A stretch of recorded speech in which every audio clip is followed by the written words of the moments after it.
vote.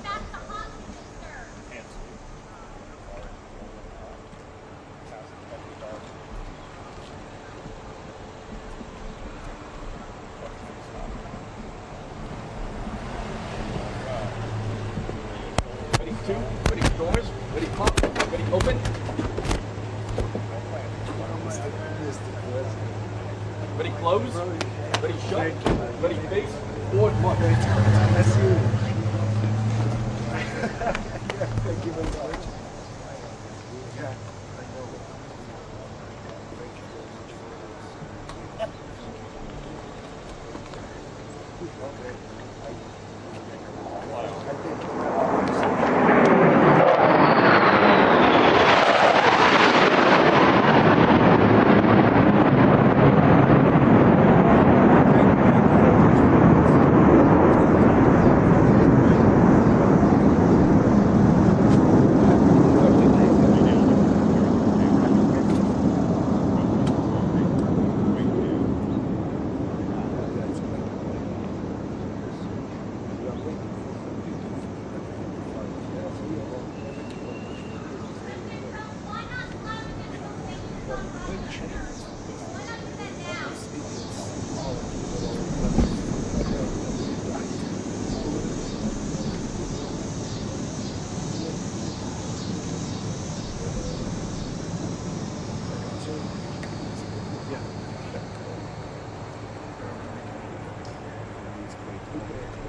Thank you, everybody. Thank you. Ready two,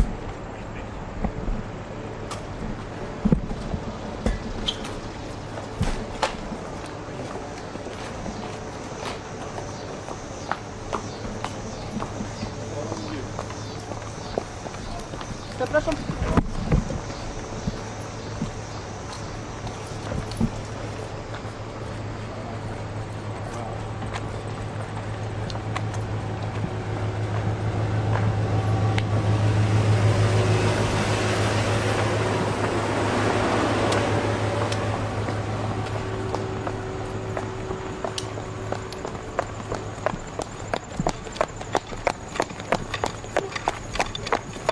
Bakalım.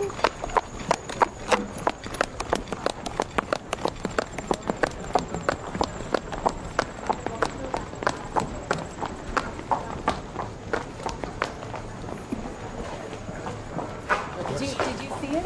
sure. Trying to get into it. Should have signed.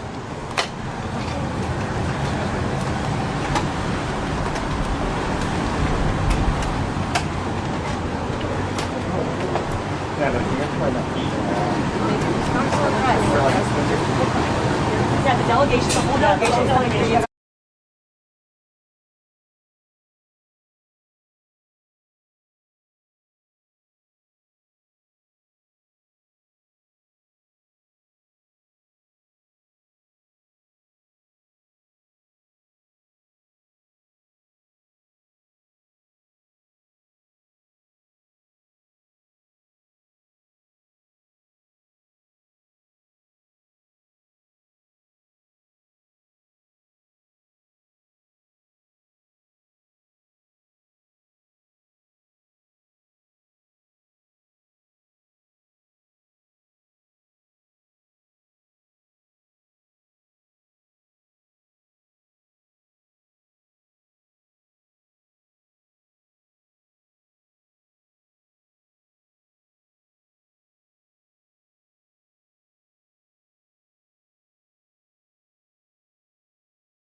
very much. It's a great pleasure to have President Nawrocki with us, Poland.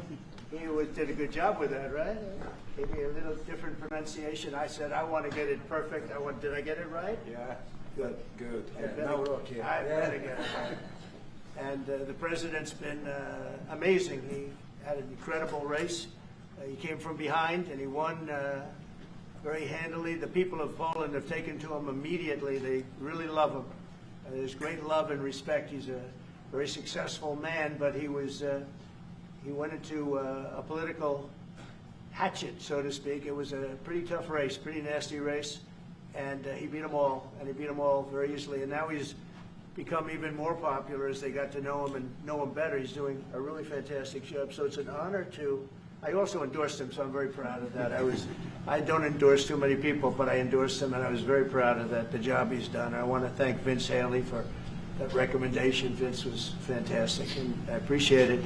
And I can tell you who really appreciates it, Poland, because they're very happy with their president. And I just want to say it's an honor to have you. We'll be discussing trade and various other things, the things that you discuss. We'll have a few questions from you, and then we'll get on to a discussion, then we'll have lunch, and then he goes and he meets with the Pope.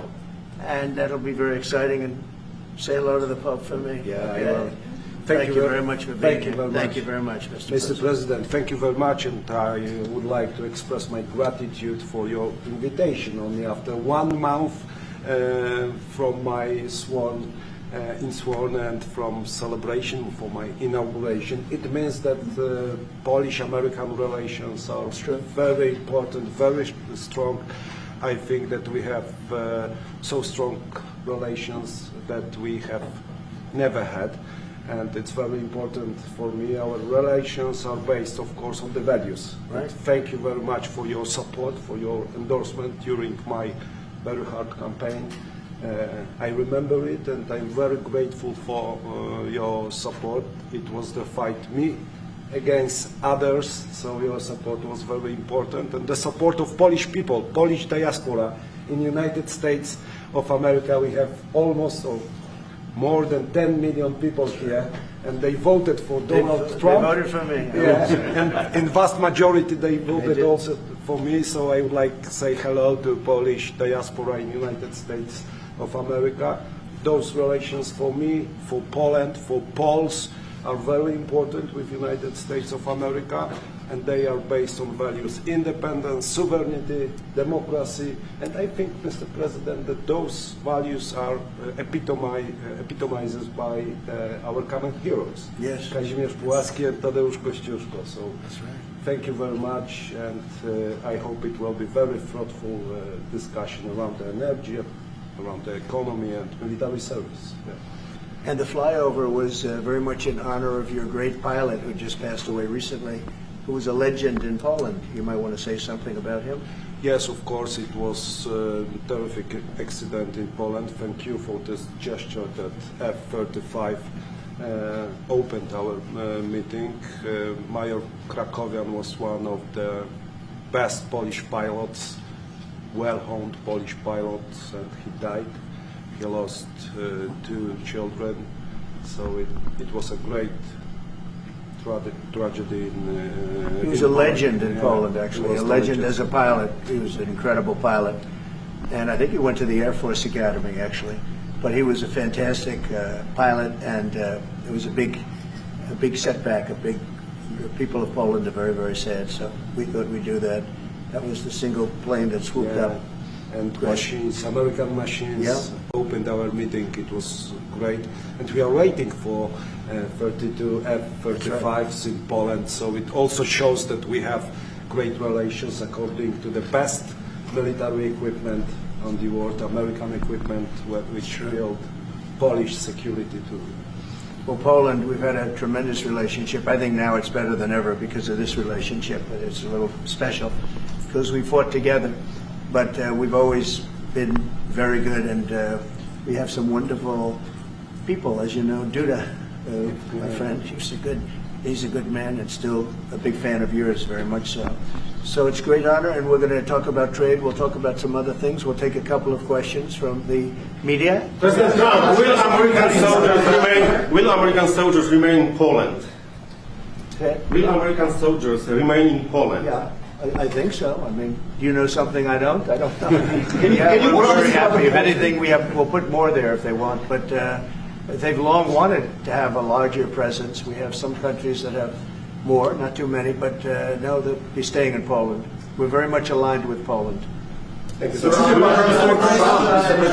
certainly after that, we saw a dramatic picture where we saw the leaders of Russia and North Korea and China together. The first time the leaders of those three countries have been together to sort of show solidarity. You said that they're conspiring against the United States. What do you think they're conspiring to do? And given this, is it reason why you should slap or would consider slapping secondary sanctions on Russia if they're conspiring against the U.S. now? Well, I've already done that with regard to India, and we're doing it with regard to other things. And I put out a truth last night. You saw that.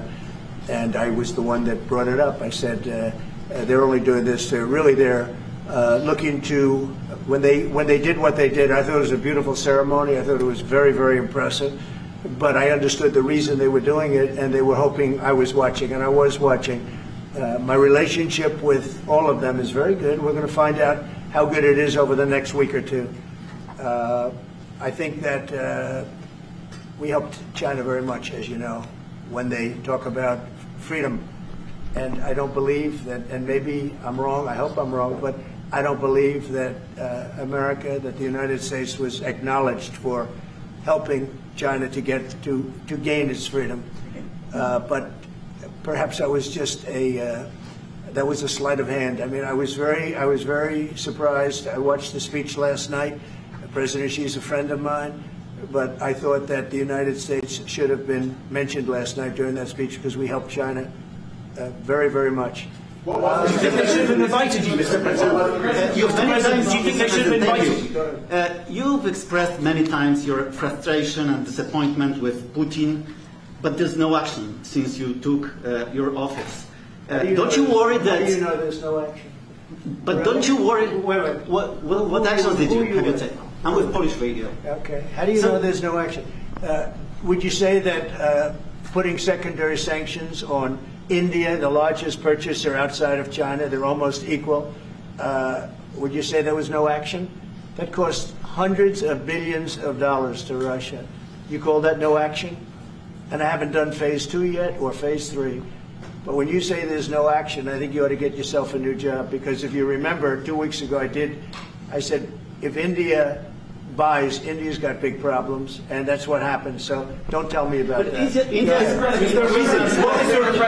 is your message to Putin? President, right now, there have been survivors of Jeffrey Epstein speaking at a press conference on Capitol Hill. They're calling for these case files, these documents to be released. And Thomas Massey, who is sponsoring a discharge petition to get the House to vote on releasing those documents, says he doesn't believe you're implicated in these files, but many of your friends and donors may be, and he says that's why the Justice Department is redacting them and slow-walking the release. Is the Justice Department protecting any friends or donors, sir? So this is a Democrat hoax that never ends. You know, it reminds me a little of the Kennedy situation. We gave him everything over and over again, more and more and more, and nobody's ever satisfied. From what I understand, I could check, but from what I understand, thousands of pages of documents have been given. But it's really a Democrat hoax because they're trying to get people to talk about something that's totally irrelevant to the success that we've had as a nation since I've been president. Even if you look at D.C. right now, D.C., it's a totally safe zone. It's called a safe zone. That's a term. It's a term of art. It's a safe zone because it's very safe. You can walk down the street now and nothing's going to happen. No crime, no murders, no nothing. Because we had a lot of problems with certain places, and we still do. All run by Democrats, or for the most part run by Democrats. So what they're trying to do with the Epstein hoax is get people to talk about that instead of speaking about the tremendous success like ending 7 wars. I ended 7 wars. Nobody's going to talk about it because they're going to talk about the Epstein whatever. I understand that we were subpoenaed to give files, and I understand we've given thousands of pages of files. And I know that no matter what you do, it's going to keep going. And I think it's enough because I think we should talk about the greatness of our country and the success that we're having. I think we're probably having, according to what I read, even from two people in this room, we're having the most successful 8 months of any president ever. And that's what I want to talk about. That's what we should be talking about, not the Epstein hoax. When are you going to make a decision on Ukraine, Mr. President? What is your message to Putin? Mr. President, is your message to Putin? I have no message to President Putin. He knows where I stand, and he'll make a decision one way or the other. Whatever his decision is, we'll either be happy about it or unhappy. And if we're unhappy about it, you'll see things happen. Mr. President, on Venezuela, can you give us a sense of what the U.S. policy or what you're trying to achieve with the aircraft carriers, or the boats, I should say, in near Venezuela, and also the boat that you mentioned yesterday where 11 people were killed? What was found on that boat, and why were the men killed instead of taken into On the custody? boat, you had massive amounts of drugs. We have tapes of them speaking. There was massive amounts of drugs coming into our country to kill a lot of people. And everybody fully understands that. In fact, you see it. You see the bags of drugs all over the boat. And they were hit. Obviously, they won't be doing it again. And I think a lot of other people won't be doing it again when they watch that tape. They're going to say, let's not do this. We have to protect our country, and we're going to. Venezuela's been a very bad actor. They've been, as you know, they've been sending millions of people into our country, many of them Tren de Aragua, some of the worst gangs, some of the worst people anywhere in the world in terms of gangs. And we had some in Washington, D.C. We took care of them very quickly, but they're out of here. They've gone. But Venezuela's been very bad, both in terms of drugs and sending some of the worst criminals anywhere in the world into our country.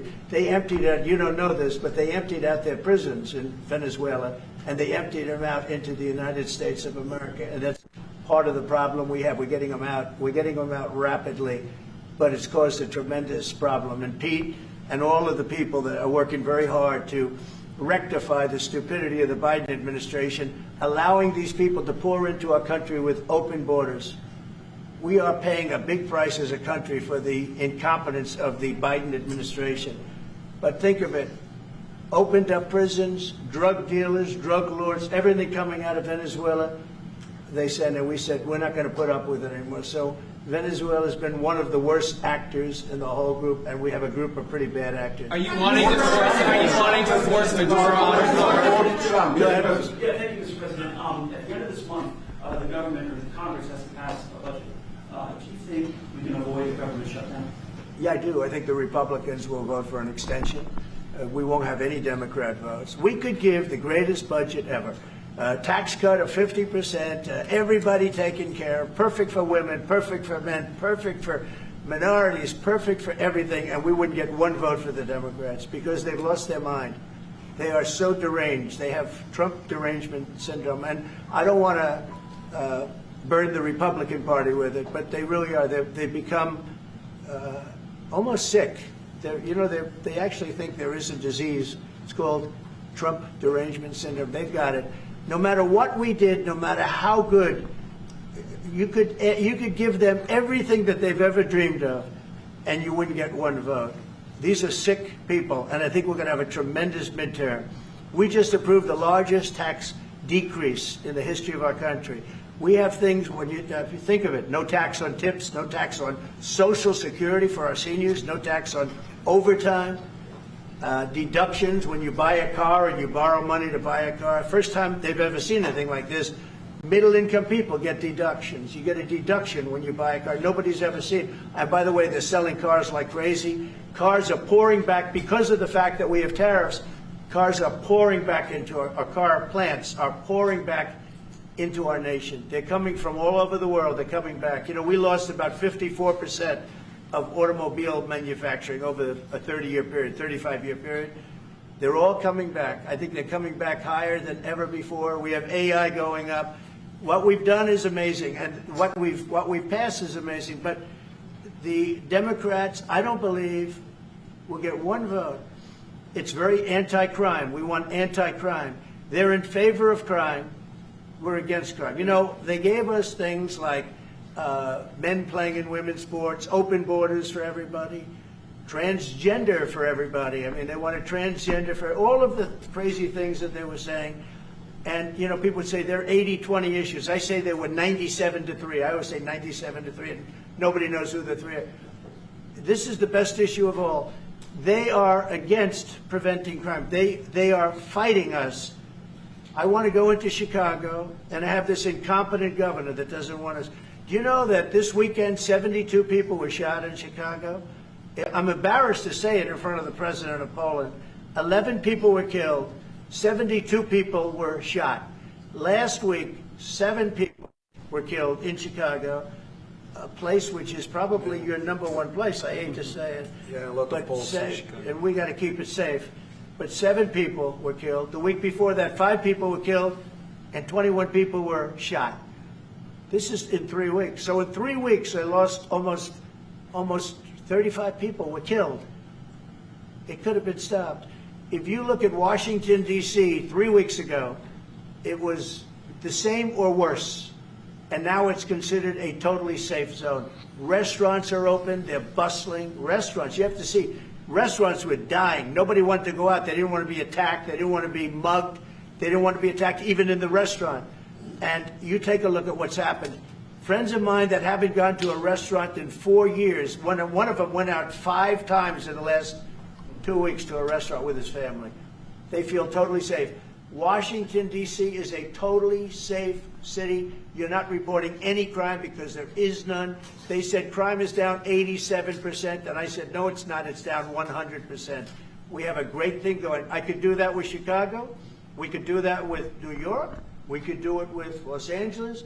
So we're making a determination now. Do we go to Chicago, or do we go to a place like New Orleans, where we have a great governor, Jeff Landry, who wants us to come in and straighten out a very nice section of this country that's become quite tough, quite bad.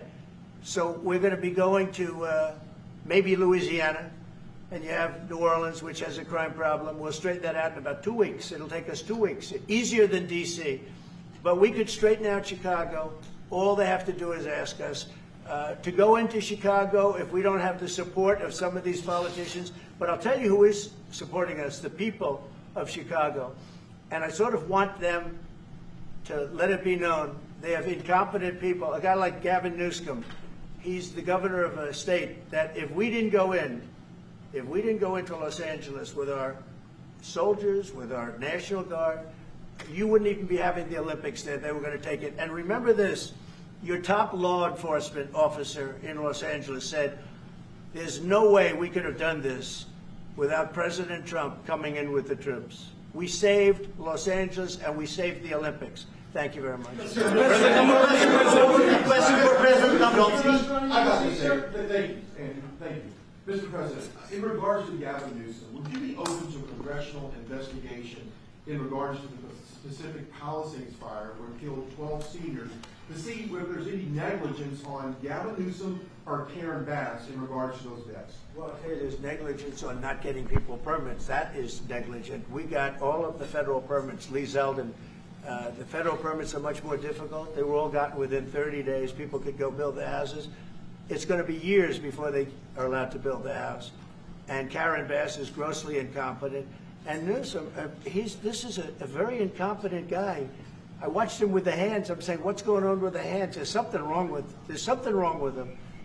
Do you watch him? There's something wrong with this guy. But more importantly, he didn't allow the water to come from the Pacific Northwest. You know, they have tremendous amounts of water in California. People don't know. They send the water out to the Pacific Ocean. So I demanded it be open. If that were open during the fire, before the fire, you wouldn't have had the fire because all the sprinklers would have worked in the houses. They had no water. They had no water in the fire hydrants. You wouldn't have had the fires. It would have been put out after one house, 2 houses. But he stopped the water from coming in. And I had to send in the military to have that water opened after the fires. And now they have water, but he should have more because they've restricted, they still restricted. There's something wrong with these people. There's something really wrong. As to investigation, I view it as a gross incompetence. I view it as an ideology that's wrong. It's a radical left ideology. And if I didn't win this election, I think our country would be destroyed. I don't believe you'd be here right now, and our country would be destroyed. Yeah. Mr. President, thank you, sir. What's the most important branches of interest between Poland and U.S., in your opinion? Well, it's just the relationship we have. I think there's a great trust and a great, more than most countries, more than almost any countries. We have some in a category that's very special, and Poland is in that category. We have a very special relationship. It's like the question about the soldiers that was asked. We never even thought in terms of removing soldiers from Poland. We do think about it with regard to other countries, but we would never know.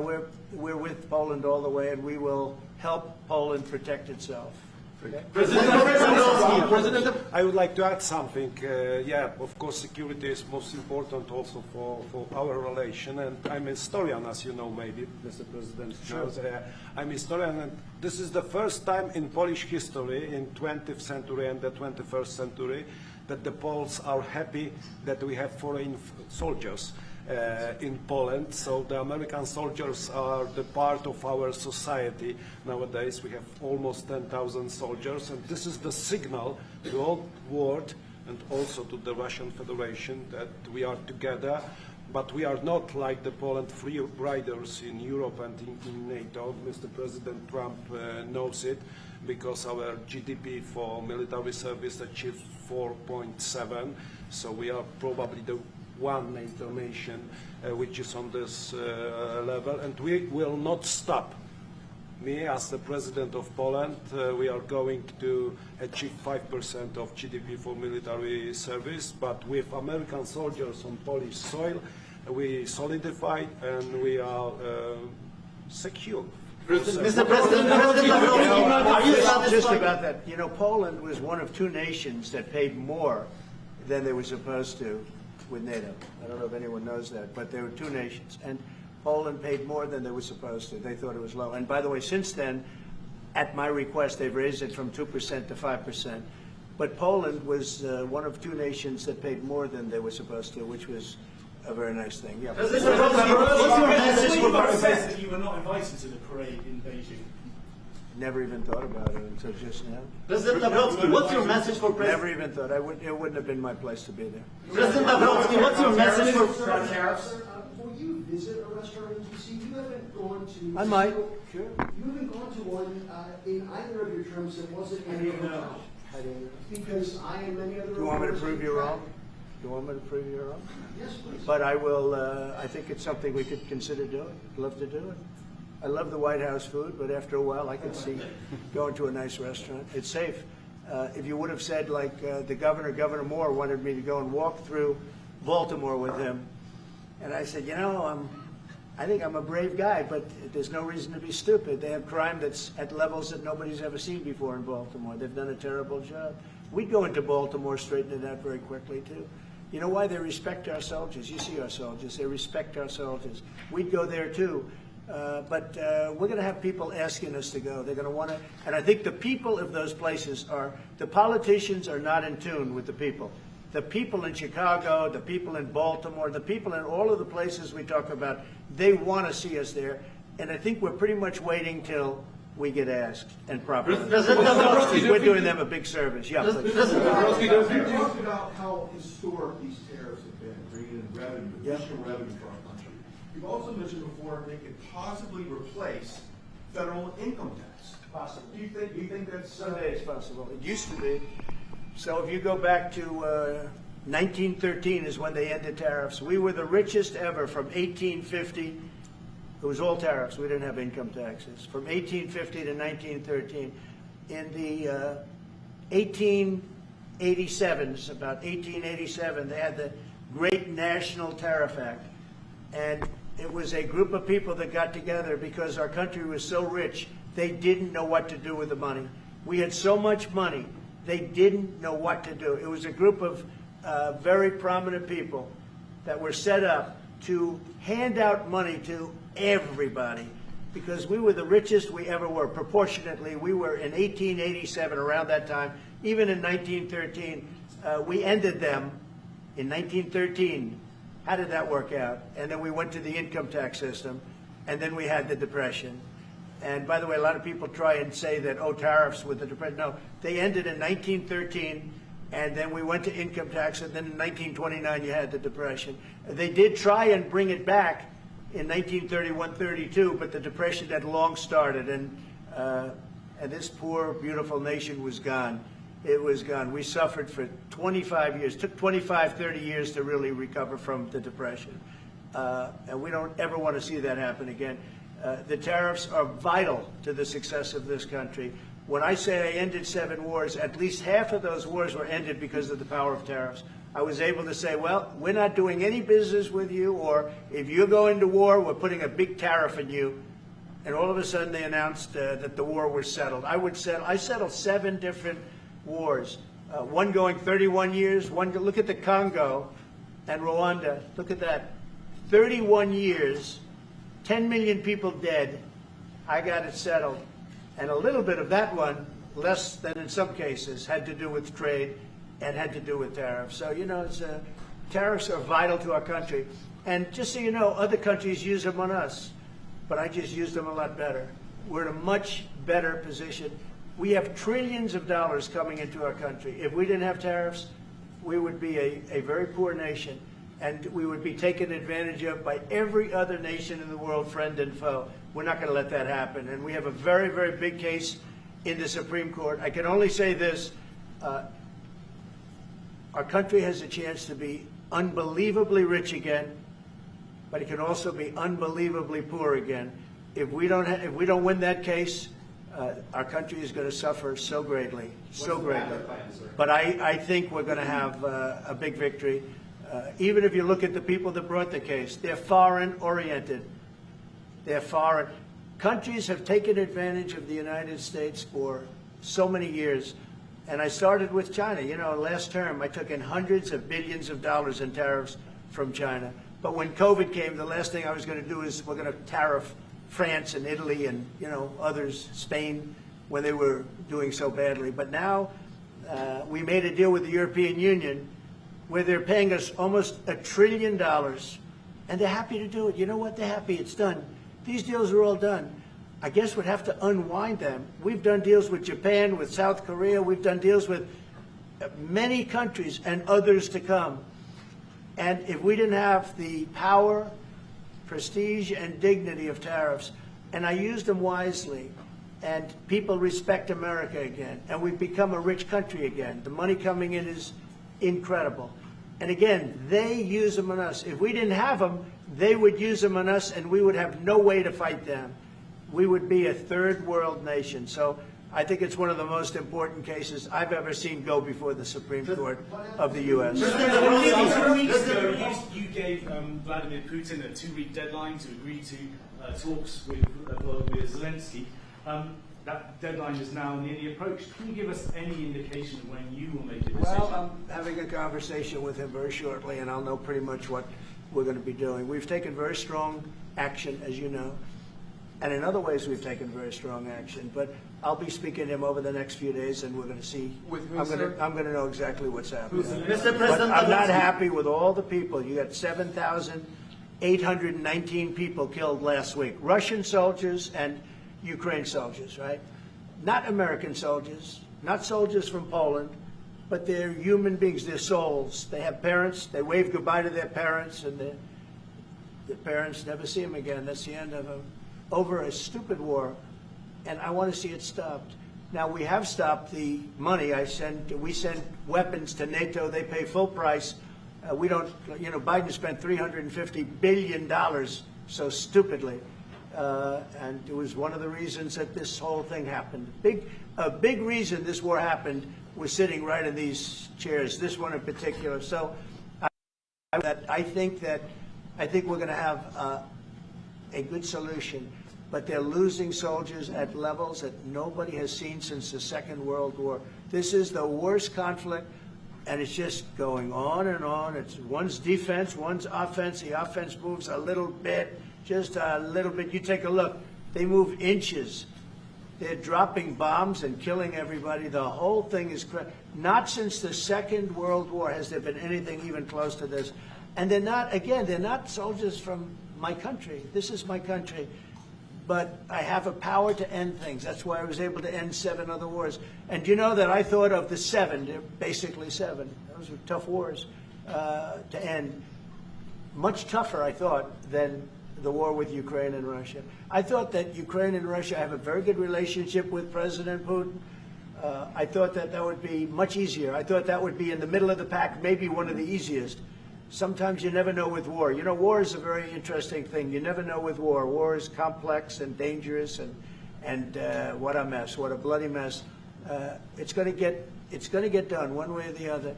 But they have to stop killing all of these souls. They're souls, and we have to stop killing. Thank you very much.